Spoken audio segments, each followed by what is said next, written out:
మరి ఇక్కడ యానివర్సరీ అని చెప్పారు, నాకైతే మొదటగా తెలియదు, మందిరంలోకి వచ్చిన తర్వాత తెలిసింది. మరి యానివర్సరీ చేయించుకునే వాళ్ళు ఉన్నారా ఇక్కడ? ఒకసారి దంపతులు లేచి నిలబట్లయితే చిన్న ప్రార్థన చేస్తారు. సిస్టర్ ఇండియా ఉన్నారు కదా, సిస్టర్ ఇండియాలో ఉన్నారు, సిస్టర్ ఇండియాలో. ఓకే. మహాపరిశుద్ధమైన దేవా, నీకు వందనాలు, స్తోత్రాలు తండ్రి. నీ ఘనమైన పరిశుద్ధమైన నామానికి స్తోత్రాలు చెల్లిస్తూ ఉన్నాను ప్రభువా. ఇద్దరు నాయన యానివర్సరీ చేసుకున్న ప్రసాద్ లక్ష్మి గారిని వరకు ప్రార్థిస్తున్నాం నాయన. ఇంతవరకు నీ కాపుదల్లో ఉంచావు ప్రభువా. నాయన జరిగిన సంవత్సరాలు ఏ రీతిగా అయితే మీరు నడిపించినారో, జరగబోయే సంవత్సరాలన్నీ కూడా ప్రభువా నూతన బలము, నూతన శక్తి, నూతన ఆరోగ్యము, నూతన ఆశీర్వాదం, నూతన తలంపులతో ప్రభుని సన్నిధిలో మెండుగా వాడుకోమని ప్రార్థిస్తూ ఉన్నాను. వారి కుటుంబాన్ని దీవించండి, వారి దాంపత్యాన్ని యేసునామములో దీవించి ఆశీర్వదించమని ఈ సన్నిధిలో ప్రభు వారు వాడబడుతున్న విధానం నీకు స్తోత్రాలు చెల్లిస్తూ యేసునామములో అడిగి వేడుకొని స్తుతించి ప్రార్థిస్తున్నాము తండ్రి, ఆమేన్. హల్లెలూయా. నేనైతే వాక్యం వేరే తెచ్చుకున్నానండి, కానీ ఇక్కడ యానివర్సరీ కాబట్టి యానివర్సరీ గురించి కొన్ని మాటలు మనం మాట్లాడుకుందాం.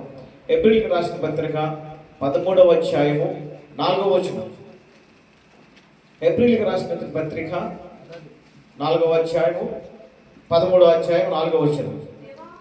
వివాహము అన్ని విషయముల్లో ఘనమైనది. హల్లెలూయా. ఏమండి, మనందరికి వివాహాలన్నీ కదండి, అంత వివాహం లేని వాళ్ళు ఉన్నారా? అయితే వివాహమైన వారు మాత్రమే ఈ మాటలు వినాలి. వివాహం అంటే అన్ని విషయంలో ఘనమైనదని దేవుడు ఏర్పాటు చేసినటువంటి కార్యం అండి. ఎందుకంటే నరుడు ఒంటరిగా ఉంటే రకరకాల ఆలోచనలతో కుటుంబాన్ని పోషించాడు, అటు సమాజానికి పనికిరాడని కర్తనికి సహాయముగా, అంటే ఆయన చేసే ప్రతి ఒక్క మరి కొన్ని సందర్భాలు తప్పిపోతూ ఉంటాడు కనుక అవి తప్పిపోకుండా భార్య సరి చేస్తుందని చెప్పేసి దేవుడు ఒక భార్యను ఏర్పాటు చేసి ఉన్నాడు. పిల్లలు ఇక్కడ ఫోటో చూస్తే ఎప్పుడు ఇందులో ఉంచేవాలన్నట్టుగా నిలబడింది ఆవిడ. ఈయనేమో ప్రతి సంవత్సరం పాత భార్య అన్నట్టుగా నిలబడాడు ఆయన. ఫోటో చూస్తే అలా ఉంది, కానీ వాళ్ళిద్దరి మధ్యన స్ట్రాంగ్ గా ప్రేమ ఉన్నదని నాకు కనబడుతుంది. హల్లెలూయా. దేవుడి యొక్క కృప వారిపైన మెండుగా ఉన్నది కనుకనే ఈరోజు యానివర్సరీ జరుగుతుంది. హల్లెలూయా. ప్రియులారా, అనేక మంది పిల్లలు చేసుకున్న వారు ఈ రోజున కలిసి లేరు, ఎందుకంటే వాళ్ళ మధ్యన సమాధానం లేదు. కానీ దేవుడి సన్నిధిలో పెరుగుతున్నటువంటి ప్రతి భార్య, ప్రతి భర్త కూడా యానివర్సరీ చేసుకోవడానికి అర్హులు. హల్లెలూయా.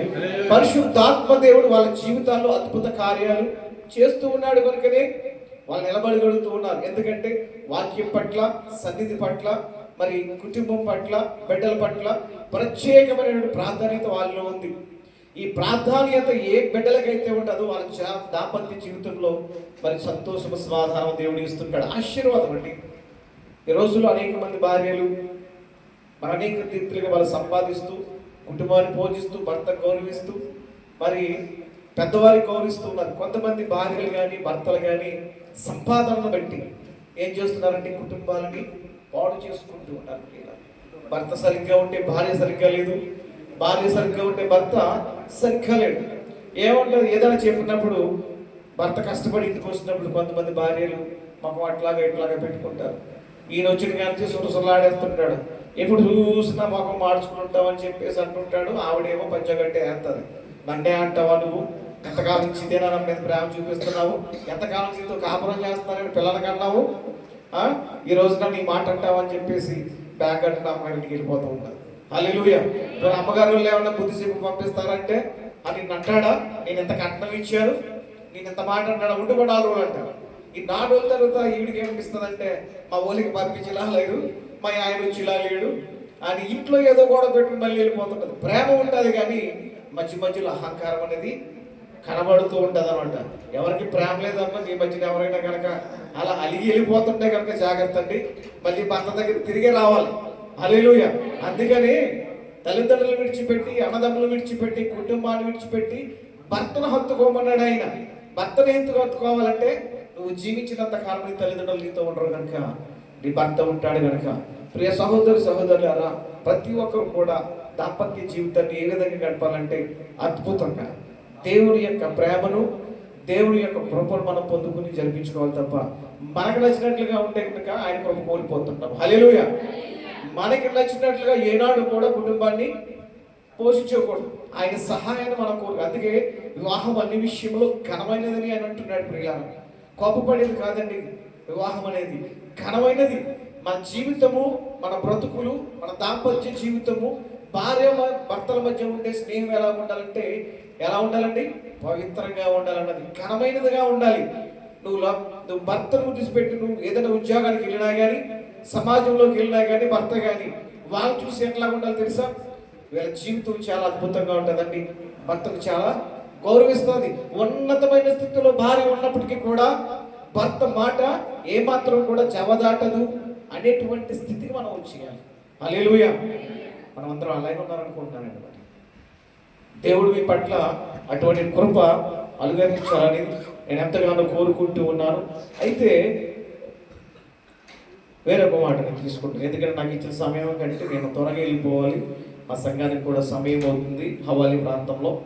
ఒక్కొక్కసారి మనం అనుకుంటాం, ఏరా వీడు గడ్డి తింటున్నాడా లేకపోతే అన్నం తింటున్నాడా అనేటువంటి పరిస్థితులు కనపడుతుంటే అవునా కదండి. అటువంటి దాని గురించి బైబిల్లో కూడా దేవుడు రాయించాడండి. మన జీవితంలో పుట్టిన కాడి నుంచి మరణించేంత వరకు ఈ మధ్యలో జరిగే సన్నివేశం అంతా కూడా బైబిల్లోనే ఉంటుంది, అవునా కదా. ఉన్నతమైన స్థితికి వచ్చినప్పుడు ఒక వ్యక్తి తొలగిపోతూ ఉంటాడు. నెబుకద్నెజర్ కూడా అటువంటి పరిస్థితిలోనే ఉన్నాడండి. దానియేలు గారు రాసినటువంటి అధ్యాయము 4వ వచనము, 4వ అధ్యాయము 31వ వచనం నుంచి మనం చదువుకుందాం. దానియేలు గారు అధ్యాయం. రాజు నోట ఈ మాట ఉండగా ఆకాశం నుండి ఒక శబ్దము వచ్చెను. ఏదనగా రాజు నెబుకద్నెజరు, ఇదే నీకు ప్రకటన, నీ రాజ్యము నీ యొద్ద నుండి తొలగిపోయెను, తమ యొద్ద నుండి మనుషులు నిన్ను తరిమెదరు. హల్లెలూయా. నెబుకద్నెజర్ పరిస్థితి ఎలా వచ్చేసిందో చూడండి. మనిషికి లోపల ఒక అహంకారం ఉంటుంది. ఒక రాజు అయినటువంటి నెబుకద్నెజర్ దగ్గర అహంకారం ఉన్నది, నేనే అనేటువంటి అహంకారం. ప్రియులారా, ప్రతి ఒక్కరు కూడా ఒక స్థితికి వచ్చేటప్పటికి నేనే అనేటువంటి అహంకారము, గర్వం మనిషికి మోపుతూ ఉంటుంది. అందుకే బైబిల్ వాక్యం అప్పుడప్పుడు దండిస్తూ ఉంటుంది అన్నమాట. సేవకుల ద్వారాగా వాక్యము వినిపిస్తూ దండిస్తూ ఉంటుంది. నీ స్థితి ఏంటి? నువ్వు ఏ స్థితిలో ఉన్నా కానీ లోబడి ఉండాలి. యజమానికి లోబడి ఉండాలి, సేవకుడికి లోబడి ఉండాలి, సంఘానికి లోబడి ఉండాలి, అందరం కలిసి దేవునికి లోబడి ఉండాలి. హల్లెలూయా. మనం అందరం లోబడేవారు కనుకే ఈరోజు శుక్రవారం సమయం వచ్చినప్పటికి కూడా దేవుని సన్నిధిలో మనం ఉన్నామండి. మనలాగా అనేక మంది మన స్నేహితులు ఈరోజు మన దేవుని సన్నిధిలో లేరు. ఇష్టానుసారంగా ఎక్కడెక్కడో తిరుగుతూ భ్రష్టుపడినటువంటి జీవితాలు జీవిస్తూ ఎంతోమంది ఉన్నారండి. ఇంకనూ తెలియకుండానే వాళ్ళు జీవిస్తూ ఉన్నారు. అట్లాగే మనలో ఒక అహంకారం పెరిగినప్పుడు ఏమవుతుందంటే నేను అనేటువంటి అహంకారం పెరుగుద్ది. నేను సంపాదిస్తున్నాను, నాకు కారు ఉంది, నాకు ఉన్నతమైనటువంటి ఉద్యోగం ఉన్నది, లేకపోతే నాకు అది ఉంది, ఇది ఉంది, ఇంటికాడ మరి 2+ బిల్డింగ్ కట్టాను. ఇట్లాంటి ప్రగావాలు పలుకుతూ చాలా మంది గడ్డి తింటూ ఉంటారు, అవునా కదా. అయితే 7 ఏంట్లండి నెబుకద్నెజర్ ఒక జంతువులాగా దేవుడు మార్చి పడేస్తాడు. ఎందుకనగా అతనుకున్న అహంకారాన్ని బట్టి దేవుడు చిన్నటువంటి కృపను గుర్తించగా, దేవుడు చిన్నటువంటి ఆశీర్వాదాన్ని గుర్తించగా ఆయన ఏం చేశాడంటే నేననే గర్వం దేవుడు మర్చిపోయాడు. ఆ రాజ్యాన్ని చూసి గర్వపడుతున్నాడు. నాకు ఇదంతా నాదే, నా వల్లే కలిగింది, దీనివల్ల నేను హాయిగా ఉన్నాను, నాకు మించిన వాడు లేడు అనేటువంటి గర్వం ఎప్పుడైతే వచ్చిందో ఆయనకి ఒక్కసారిగా మొత్తాడండి. అందుకే అంటున్నాడు, జనాలంట తరిమి కొట్టేస్తారు. ఎంత పెద్ద రాజండి అయినా దేవుడు ఎప్పుడైతే నెబుకద్నెజర్ నోట్లో నుంచి నేను అనే మాట రాకముందే దేవుడు మాట్లాడేసాడు, నిన్ను తరిమేస్తున్నారు ప్రజలు, వారి ద్వారాగా నీకు బుద్ధి చెప్తారని చెప్పేసి దేవుడు మాట్లాడినట్లుగా వాక్యం చెప్తుంది. ప్రియులారా, వాక్యము ఏదైతే మాట్లాడుతుందో దాన్ని మనం గ్రహించాలి. నెబుకద్నెజర్ లాంటి జీవితాన్ని మనం జీవించకూడదు.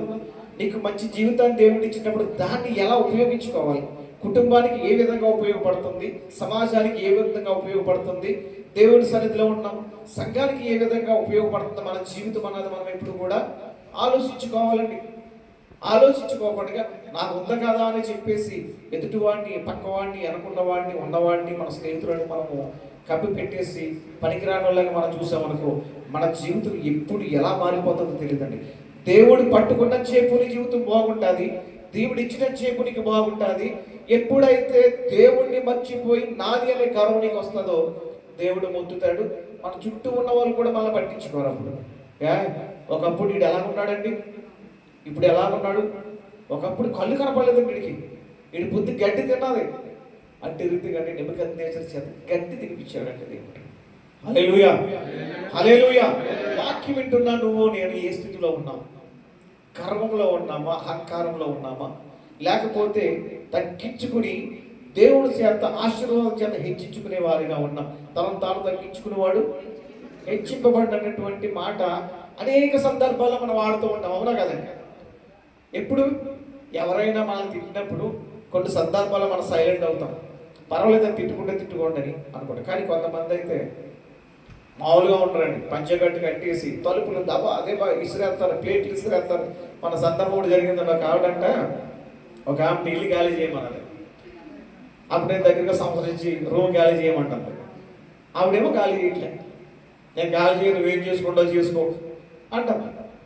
ఆ ఫ్లాట్ ఖాళీ ఆవిడ ఏమన్నదంటే, నేను సంవత్సరాల నుంచి మిమ్మల్ని ఖాళీ చేయమంటున్నాను, మీరు ఎందుకు ఖాళీ చేయట్లేదు అనేసి ఆ గొడవ నా దగ్గరికి వచ్చింది. ఆ గొడవ నా దగ్గరికి వస్తే నేను ఎవడో చెప్పాను, మిమ్మల్ని ఈ రోజు ఖాళీ చేయమనలేదు కదా, మిమ్మల్ని దగ్గరగా 5-6 నెలల నుంచి ఈ రూమ్ ఖాళీ చేసి వెళ్ళిపోమంటుంది కనుక ఆవిడ పూర్తి హక్కులు ఉన్నాయి, ఆవిడ మంచిగానే మాట్లాడుతుంది, మీరెందుకని నేను ఖాళీ చేయను, నా ఇష్టం అనడంలో మీకు తప్పు కదమ్మా. వారికి నచ్చలేదేమో, మీ ప్రవర్తన నచ్చలేదేమో, మీరున్న స్థితిగతులు నచ్చలేదేమో, కనుకనే మీరు వెళ్ళిపోయారనుకో మర్యాదగా ఆ గౌరవం మీకే ఉంటుంది. లేకపోతే కనుక వేరే దేవుని ఉంటుంది. ఆడైతే నేను రేపు 25వ తారీఖు మీ దేశాలు బయటపడతానని చెప్పిందంట ఆవిడ. ఎంత భయంకరమైన స్థితిలో ఉన్నామండి. మా అయితే 2-3 రోజుల క్రితం జరిగినటువంటి విషయం అండి ఇది. ప్రియులారా, గర్వము అహంకారం అనేది మన జీవితంలో పైకి రానివ్వదు. నలుగురు మధ్యన ఉన్న మనం ఏమైపోతామంటే షేమ్ అయిపోతాం. ఎందుకంటే దేవుడు నీకు ఇస్తున్నటువంటి స్థితి ఏంటి తెలుసా? తగ్గింపు జీవితము, ఆశీర్వాదము, ఆరోగ్యము అన్ని నీకు ఇస్తున్నాడు దేవుడు. నీ కుటుంబంలో ఏ లోటు లేకుండా దేవుడు ఏం చేస్తున్నాడు? నడిపిస్తున్నాడు, ఆశీర్వాదం ఇస్తున్నాడు. ఒక్కసారి అహంకారం అన్నది నీ లోపలికి వచ్చిందనుకో, నీ పరిస్థితి మారిపోతుంది. కనీసం నీ పిల్లలు కూడా నిన్ను లెక్క చేయరు. ఒక్కసారి ఆలోచిస్తాం, మళ్ళీ వాళ్ళకి నేనే రూమ్ చూడవలసి చూస్తే వేరే చూస్తాను. కాబట్టి మాకు ఏదో రకంగా అయ్యారు ఒక రూమ్ చూసి పెట్టంటే రాత్రి 11 గంటల వరకు కైతన ప్రాంతంలో తిరిగి అలా ఒక రూమ్ ఏర్పాటు చేసి వాళ్ళకి అడ్వాన్స్ ఇచ్చి రేపు 25వ తారీఖు వచ్చేస్తారు. అయ్యగారు రాకపోతే పరిస్థితి ఏంటంటే అన్నారు. అమ్మ పలానా ఫ్లోర్ 5వ ఫ్లోర్లో నేను ఉంటున్నాను, పలానా డోరు, వాళ్ళు కనుక రాకపోతే రెంట కట్టకపోతే నా దగ్గరకు వచ్చాడు కాబట్టి నేను ఇస్తానని చెప్పి ఇంకేం చేస్తామని. ప్రియులారా, ఏదైనా పని పెట్టుకున్నట్టు అవతల వాళ్ళకి మనకి కూడా సమాధానంగా ఉండాలి, అహంకారాన్ని విడిచిపెట్టాలి. అయితే నెబుకద్నెజరు ఇంకా కిందకి వెళ్ళిపోతే, ఇంకా కిందకు వస్తే ఆయన గడ్డి తిన్నట్లుగా మరి వాక్యంలో రాయబడింది. ప్రియులారా, దేవుడు ఎత్తించేవాడు, హెచ్చించేవాడు కనుక మనం ఎప్పుడు కూడా గడ్డి తినే వారిగా ఉండకూడదు. కనుకనే మనం ఎప్పుడు కూడా దేవుని సన్నిధిలోనైనా కానీ, సమాజంలోనైనా కానీ, ఉద్యోగం చేసే స్థలాలలో కానీ, కుటుంబంలోనైనా కానీ మనం ఎలా ఉండాలంటే మనం తగ్గింపు జీవితం కలిగి ఆశీర్వాదకరంగా ఉండాలి. నిన్ను చూసి ఎదుటి వాళ్ళు కూడా మారిపోవాలి. ఈమె దేవుని సన్నిధికి వెళ్తుంది, దేవుని సన్నిధిలో అద్భుతంగా వాడబడుతుంది, దేవుని సన్నిధిలో ప్రార్థన చేస్తుంది, ఇతరులకు ప్రార్థన చేస్తుంది. రేపన్న రోజున ఈమెలాగా మనం కూడా జీవించాలి అనేటువంటి ఆశతో వారు కూడా మీతో నడుస్తారు, సన్నిధికి కూడా వస్తారు. మీరు పిలవకుండా కానీ అమ్మ ఏ సన్నిధికి వెళ్తున్నారు, వచ్చి శుక్రవారం మీతో పాటు నేను కూడా వస్తాను అనేటట్టుగా నీ ప్రవర్తన ఉండాలి. అంతే తప్ప అహంకారంతో జీవించే జీవితం మనకు వద్దండి. దేవుడు పిలుచుకున్నాడు దేవుడు పని చేయడానికి, కుటుంబాన్ని పోషించుకోవడానికి, ఉద్యోగం చేయడానికి, యథార్థంగా జీవించడానికి మనం దేవుడు ఎన్నుకున్నాడు కనుక ఆ యథార్థత మనం పొందుకుని మనం కూడా అనేక మందికి యథార్థమైన జీవితం జీవిస్తూ మనం ఆశీర్వాదకరంగా ఉండాలని దేవుడు ఈ మధ్యకాల సభ్యులతో నాతో మాట్లాడి ఉన్నాడు. కొత్త వాక్యం దేవుడు దీవించి ఆశీర్వదించును గాక. చిన్న ప్రార్థన చేసుకున్నాం. పరిశుద్ధమైన దేవానికి వందనాలు, స్తోత్రాలు తండ్రి. ఈ ఘనమైన పరిశుద్ధమైన నామానికి స్తోత్రాలు చెల్లిస్తూ ఉన్నాను ప్రభువా. ఇదో తండ్రి సమయం అందు ప్రభువా, హోప్ ఆఫ్ గ్రేస్ ఫెలోషిప్లో తండ్రి మాట్లాడి కొద్ది మాటలు మీరు దీవించండి ప్రభువా. బిడ్డలకు ఆశీర్వాదకరంగా నాయన మాటలు వండుకోవడానికి ప్రభు చూపించండి నాయన. ఇక్కడ ప్రభువా నాయన ఈరోజు పెళ్లి రోజు చేసుకుంటున్నటువంటి ప్రసాద కొరకు ప్రభువా, మరి లక్ష్మి కొరకు ప్రార్థిస్తున్నాం. ఇదిగో నాయన రాబోయే రోజుల్లో ప్రభు అనేక మందికి ఆశీర్వాదకరంగా నాయన ప్రభు బిడ్డల జీవితాలు ఉండాలి ప్రభు. నాయన వారి కుటుంబాన్ని వారి బిడ్డలను మీరు దీవించి మీరు ఆశీర్వదించండి. వారికి ఉన్న సమస్తాన్ని కూడా యేసు నామములో ఆది నుంచి నడిపించమని ఈ సంఘాన్ని సంఘ కాపరిని ప్రభు మీరు జ్ఞాపకం చేసుకుని దీవించండి. ఇదిగో నీ బయట దేశంలో ఇంకను ప్రభు ఈ సంఘం విస్తరింప చేయమని ఇదిగో తండ్రి సాయంకాల సమయంలో అందరూ కలిసి ప్రార్థించి నాయన స్తుతిస్తూ ఉండగా నీ కృప మాపై ఉంచి నడిపించమని ఇదిగో తండ్రి మరి ఈ సమయంలో ప్రభు వినకూడని వార్త విన్నాం ప్రభు. నాయన సుధాకర్ గారి సంఘాన్ని మరి ఇదిగో తండ్రి మరి అధికారులు చుట్టుముట్టినట్లుగా మేము విని ఉన్నాం. అయ్యా నీ చిత్తమైతే ప్రభు ఆ సంఘానికి యేసునామములో విడుదల దయచేయండి.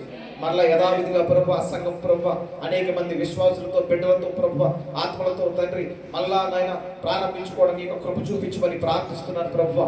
ఇదిగో నాయన చింతలో ఉన్నారేమో, వేదనలో ఉన్నారేమో, బాధలో ఉన్నారేమో ప్రభు యేసునామములో వాదాడుతున్న సంఘానికి యేసునామములో అనుగ్రహించి మరలా యేసునామములో సంఘాన్ని ప్రారంభించడం కృప చూపించమని, ఎవరికి ఏ నష్టము ఏ ఇబ్బంది ప్రభు అధికారులు తేకుండా ప్రతి ఒక్కరికి విడుదలను యేసునామములో అనుగ్రహించి నడిపించమని ఇదిగో తండ్రి మళ్ళీ తిరిగి వెళ్ళి ప్రభు ఐహోస్వరం ప్రార్థన మందిరాన్ని ప్రారంభించుటగా నాయన కృపాని పరిశుద్ధాత్మకు తోడుగా వచ్చి నడిపించమని ప్రభు అయిన యేసు క్రీస్తు నామములో అడిగి వేడుకొని స్తుతించి ప్రార్థిస్తున్నాము తండ్రి.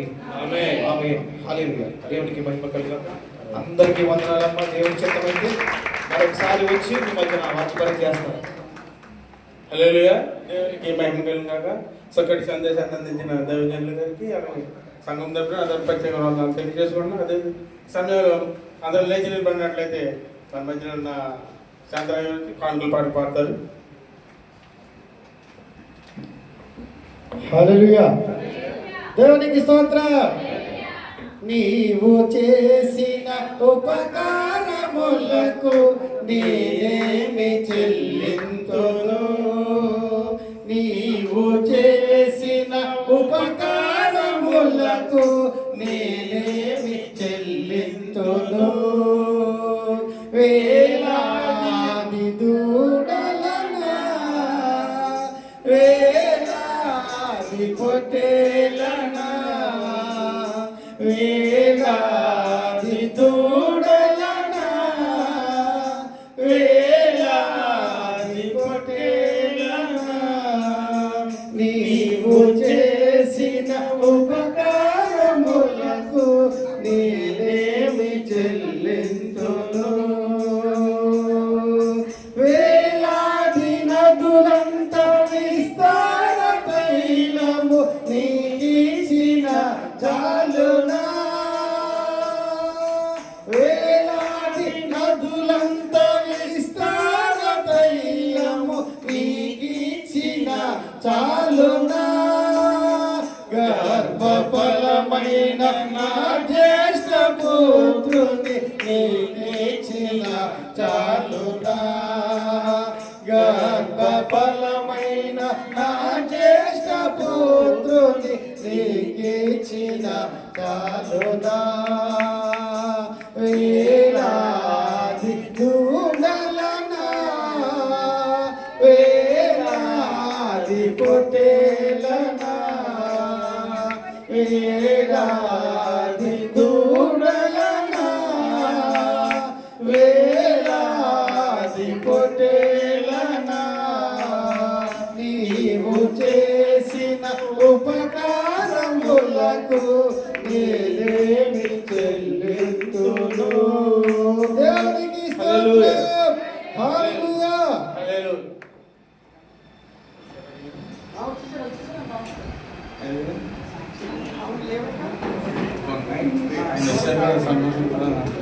హల్లెలూయా.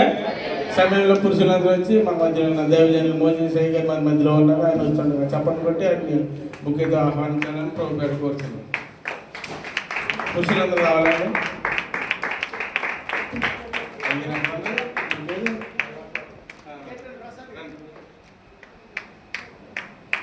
చప్పట్లు కొట్టున్నాం. మన అయ్యగారు వస్తున్నారు.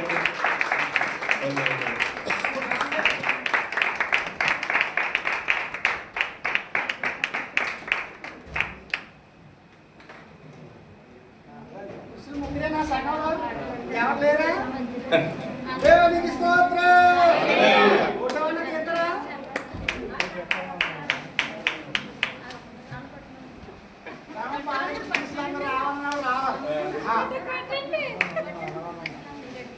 చూడండి దగ్గర అయితే చూడండి.